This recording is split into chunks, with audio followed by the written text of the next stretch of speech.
एक किसान था जिसके दो बेटे थे। वह बहुत ही आलसी और निकम्मे थे।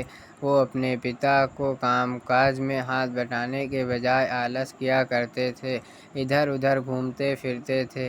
किसान को अपने बेटों की बहुत फिक्र थी। वो सोचते थे कि मेरे मरने के बाद इनका क्या होगा, या अपना पेट कैसे भरेंगे, अपने परिवार को कैसे संभाल पाएंगे। एक दिन किसान की हालत बहुत ही गंभीर थी। कहने का मतलब किसान मरने की हालत में था।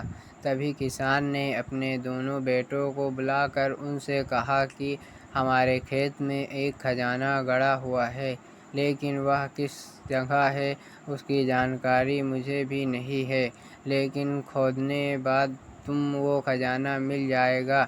इतना कहकर किसान भगवान को प्यारे हो गए। खजाने की खबर सुनकर दोनों बेटों के मन में लालच आ गया और वो दोनों खेत पर चले गए और खेत को खोदने लगे।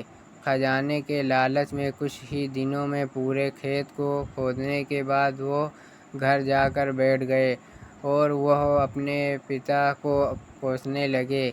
इसी तरह कुछ महीने बीत गए और वर्षा का आगमन हुआ। किसान के बेटों के पास पेट भरने के लिए सिर्फ एक ही जरिया था, वो है खेती।